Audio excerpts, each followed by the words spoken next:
what's the big lesson you've learned from all this? Is it that, whatever you do is going to become a media story? So you may innocently speak to somebody, but you've got to be aware that Shah Rukh Khan detained is a big story for India.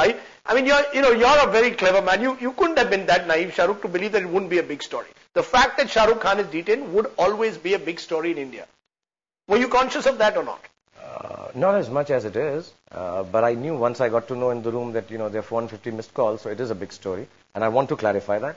But that's okay. I mean, even if I take the thought of, because now everybody would feel, as you are saying or suggesting, that, you want the best of both worlds. No, I think if you ask me personally... That you revel almost in the idea of being in this... You don't revel being disrespected, whichever place you go to.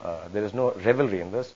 And I being think, in the limelight, being in the spotlight. I do that. I've done 70 films, and I have enough limelight. I don't need to be reveling in limelight where I'm disrespected and talked about, even if it's not religious, and even if it's not about being an Indian, even if it's not about being a brown-skinned person.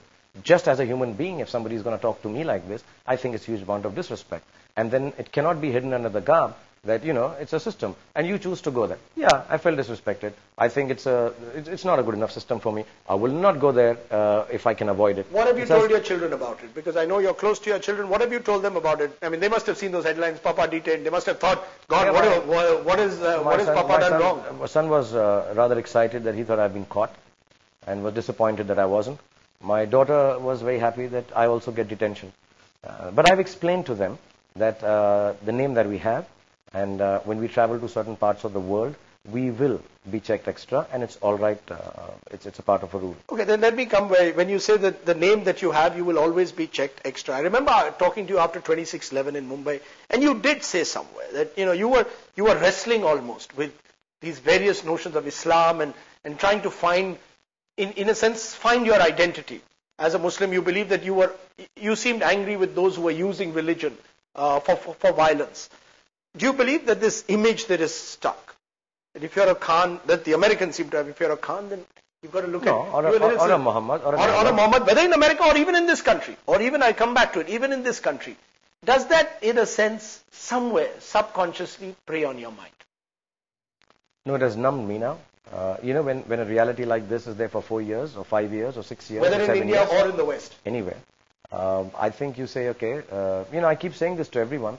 We have chosen this. And it's not that you and I have chosen this, the world has chosen at large. And this is the way we are going to be. And because there are lots of Aam Admis who are not Shah Rukh Khan, but who simply may have a surname like Khan or Muhammad, who could also be detained in India or, simply because of their surname, or in America, and won't have your clout, perhaps even, they won't be there for 2 hours, they'll be there for the whole day. Maybe longer, maybe they'll be put in jail.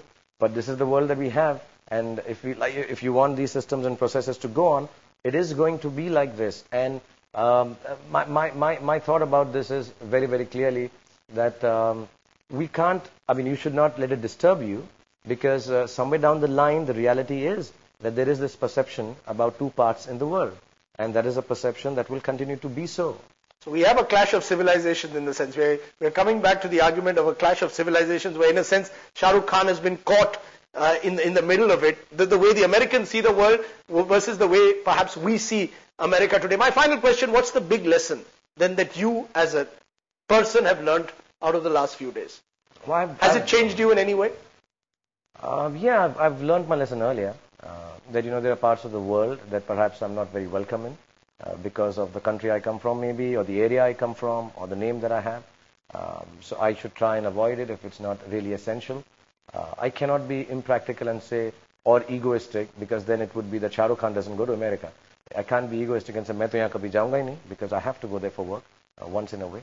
But if I can avoid it, I would. And hopefully by the time the kids grow up, they won't have issues like this.